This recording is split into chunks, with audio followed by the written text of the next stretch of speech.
আমরাও ম্যাজিক দেখেছি, রাস্তাঘাটের লোকজনও দেখেছে। যখন স্টেশনগুলোতে বা সিএনজি স্টেশনগুলোতে লাইনটা কোথায় শুরু হয়েছে আর কোথায় শেষ হয়েছে আমরা জানি না, 24 ঘন্টায় দেখেছি পেট্রোল পাম্পে। আবার আড়ালে আবডালে দেখেছি ডিসপেন্সারিতেও তেল পাওয়া যায়, গ্যাস পাওয়া যায়, ডিজেল পাওয়া যায়, কসমেটিক্সের দোকানেও পাওয়া যায়। তাহলে এটা কোন ম্যাজিশিয়ান এই কাজটা করলেন? অর্থাৎ ওখানে একটা অপরাজনীতি বলেন আর অতি রাজনীতি বলেন, মোট কথা একটা দুষ্টামি ছিল। তাহলে প্রমাণটা কি দুষ্টামিটা যে ছিল?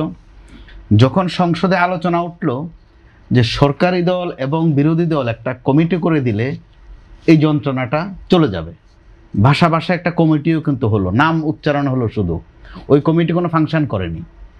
তারপর দিনে আমরা আর লাইন দেখি না। তাহলে এখন একটা ম্যাজিশিয়ান ছিলেন কেউ।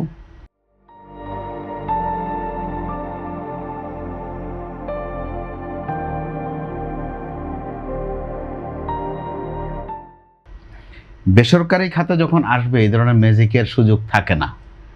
আলমগীর ভাই তো যথার্থ বলেছেন, যখন বেসরকারি খাতের উদ্যোক্তা তিনি কিন্তু বাড়িতে চলে যাওয়ার সুযোগ তার নাই, মৃত্যুর সুযোগ আছে। কিন্তু বলা তো হচ্ছে যে এখানে আসলে মনোপলি হবে, এই বিষয়ে আপনার কি মত? সেটা হবে না, সুযোগে নাই। বেসরকারি খাতে প্রতিযোগিতা হবে।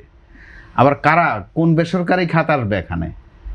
ছোট মোটো কেউ না, কিন্তু খুব সামর্থ্যবান সক্ষম বনেদি কেউই আসবে এখানে। ছলচাতুরির খুব একটা সুযোগ থাকবে না। যে যত সক্ষম সে তত ভালো করবে। আমরা প্রথাগতভাবে কি শুনি এই সেক্টরে, কতগুলো শব্দ আমাদেরকে এমনভাবে খাইয়ে দেওয়া হয় আর শব্দগুলো ইংরেজিতে খাওয়ানো হয়, বাংলা তর্জমার দিকে যাওয়া হয় না। একটা বলা হয় সাবসিডি, এটার বাংলা কি?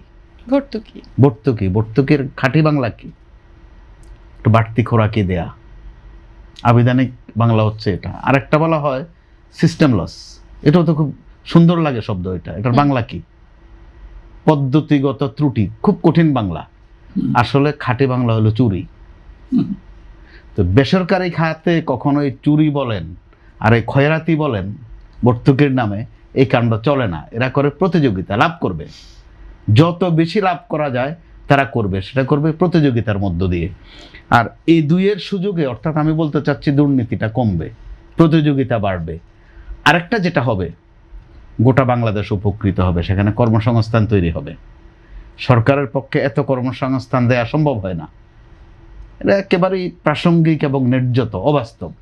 বেসরকারি খাত যত পারে, আর বেসরকারি খাতের যেটা স্বভাব বা বৈশিষ্ট্য, সেটাও তারা লাভের চিন্তা মাথায় করে রাখবে এবং সাশ্রয়ীও তারা বেশি।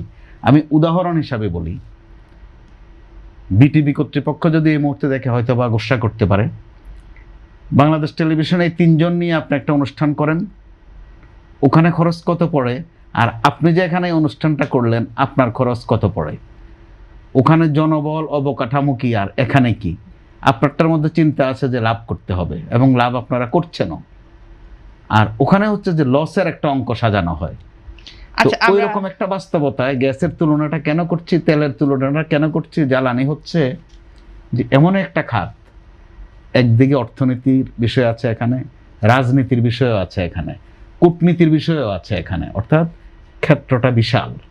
ওই বিবেচনায় আমরা আশাবাদী হতে পারি সরকারের এই চিন্তা ভাবনায়।